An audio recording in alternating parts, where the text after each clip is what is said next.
Hai, Assalamualaikum. Jumpa lagi bersama ilmu pengetahuan alam biologi. Kali ini kita akan membahas tentang sistem koordinasi pada manusia.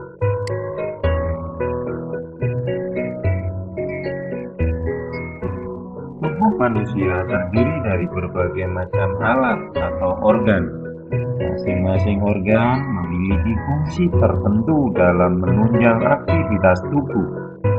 Mata berfungsi untuk melihat, jantung berfungsi untuk memompa darah supaya beredar ke seluruh tubuh, dan sebagainya. Ini berarti masing-masing organ tubuh menunjukkan adanya pembagian kerja. Perhatikan penjelasan berikut. Mata berfungsi untuk melihat. Komponennya ada lensa mata, kornea, pupil, iris, saraf optik, sirip kuning, retina.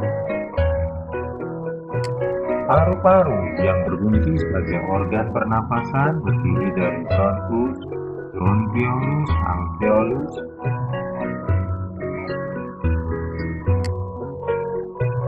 Ada jantung berfungsi memompa darah menuju seluruh tubuh.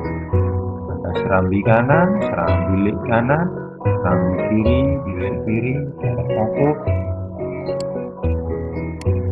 Ada juga otak yang berfungsi sebagai sistem saraf, yaitu pusat pengaturan sistem organ-organ tubuh. Ada kontrol motorik, rasa, berbicara, penciuman, pendengaran, penglihatan, membaca, kewaspadaan, sentuhan, dan tekanan. Telinga berfungsi sebagai untuk mendengar. Ada daun telinga, saluran telinga, tulang martil, gendang telinga, cochlea, tulang landasan, saluran setengah lingkaran.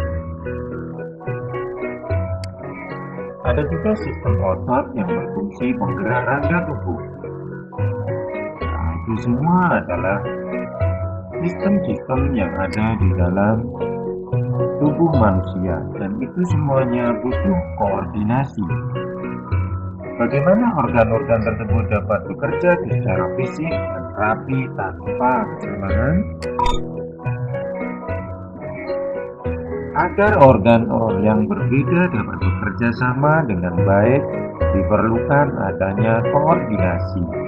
Koordinasi adalah suatu pengaturan, kerjasama, atau urutan kerja organ dan sistem organ. Di dalam tubuh manusia terdapat sistem koordinasi yang meliputi sistem saraf beserta alat, sistem indera, dan sistem hormon.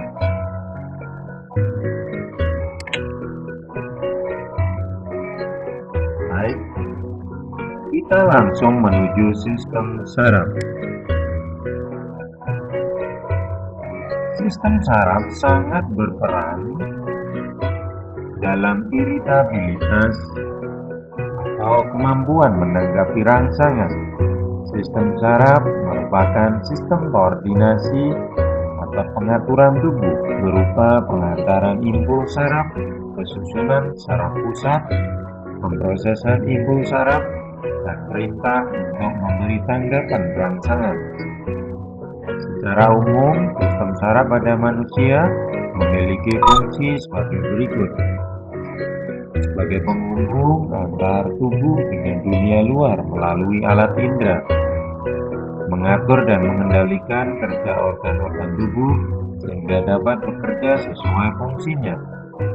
Pusat kesadaran, kemauan, dan pikiran. Sistem saraf. Sistem saraf dapat dibagi menjadi sistem saraf pusat dan sistem saraf tepi. Sistem saraf pusat meliputi otak dan sumsum tulang belakang, sedangkan sistem saraf tepi merupakan percabangan dari sistem saraf pusat, seperti tampak pada gambar.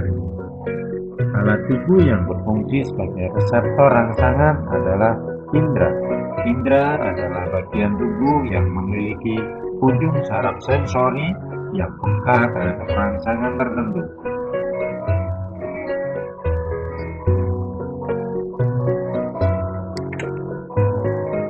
Rangsangan adalah perubahan lingkungan yang dapat diterima oleh reseptor. Menurut asalnya, rangsangan dibagi menjadi dua, yaitu rangsangan dari luar tubuh dan dari dalam tubuh. Cahaya, suara, tekanan, bau, panas, lain sebagainya. Yang dari dalam tubuh, lapar, haus, nyeri. Bagaimana cara kerja sistem saraf dalam menanggapi suatu rangsangan?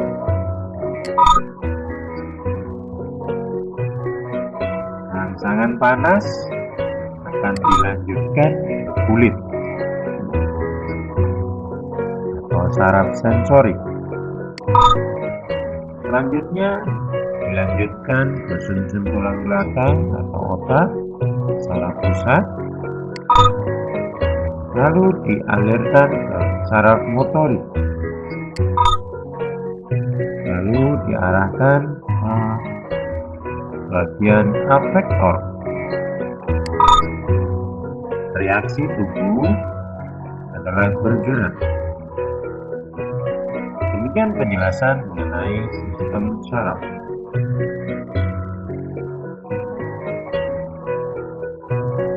Kembali ke sistem saraf pusat. Sistem saraf pusat terdiri dari otak dan sumsum tulang belakang. Otak merupakan pusat saraf utama dan terletak di dalam rongga tengkorak. Bagian-bagian utama otak adalah batang otak,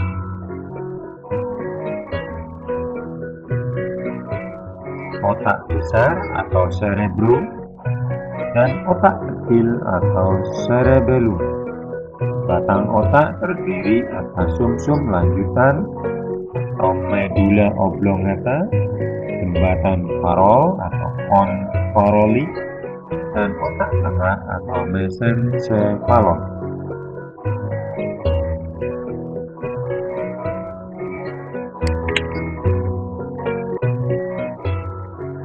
Otak besar atau cerebrum terdiri dari dua lapisan, yaitu lapisan luar korteks dan lapisan dalam. Otak besar dibagi menjadi dua sisi, yaitu belahan kiri untuk mengatur tubuh bagian kanan dan belahan kanan untuk mengatur tubuh bagian kiri. Fungsi otak besar antara lain sebagai pusat berpikir, kecerdasan, dan kehendak, dan mengendalikan kegiatan yang disadari. Berikut ini adalah gambar otak besar dan fungsinya.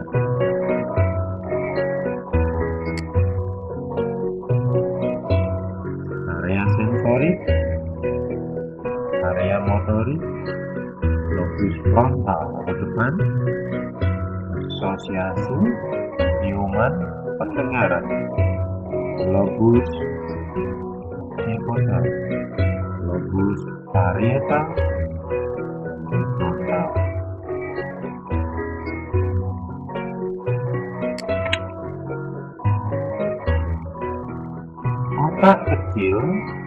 Otak kecil terdiri atas belahan kanan dan kiri. Kedua belahan itu dihubungkan oleh jembatan Farol yang terletak di bagian depan otak kecil.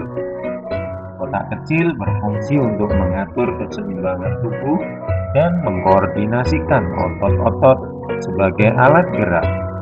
Otak kecil juga berfungsi sebagai pusat keseimbangan. Benturan pada otak kecil seperti terkena pukulan dapat mengganggu keseimbangan tubuh seseorang.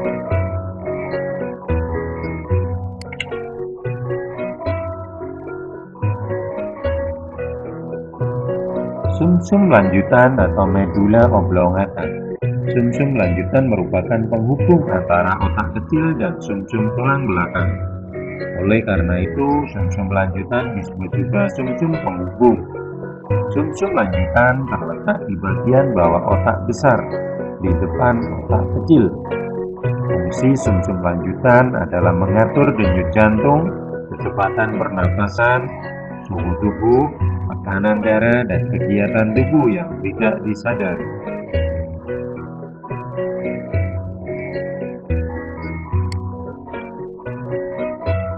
Sumsum tulang belakang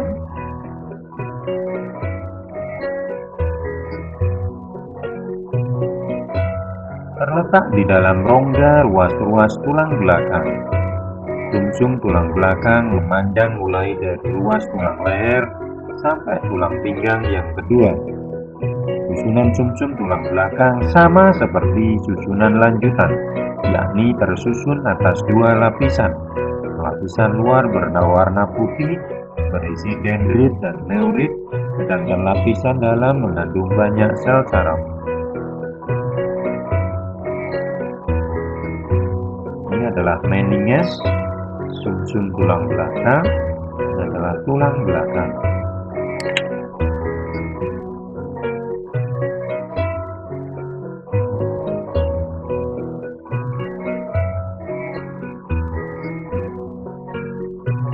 Di bagian dalam tulang belakang sumsum terdapat bagian yang berbentuk seperti sayap kupu-kupu. Bagian sayap depan disebut akar ventral dan bagian sayap belakang disebut akar dorsal. Akar ventral banyak mengandung sel saraf motor, sedangkan akar dorsal banyak mengandung sel saraf sensori. Kedua saraf ini dihubungkan oleh saraf konektor.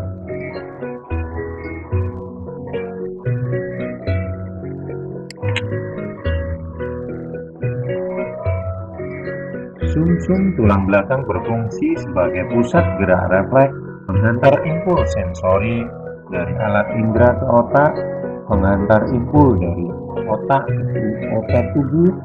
Otot dan sumsum tulang belakang dilapisi oleh 3 macam selaput yang dikenal dengan selaput meninges seperti pada gambar. Ini adalah ruas tulang belakang, durameter, arachnoid, diameter. Ini adalah sumsum tulang belakang. Demikian penjelasan mengenai sistem saraf dan sistem saraf pusat.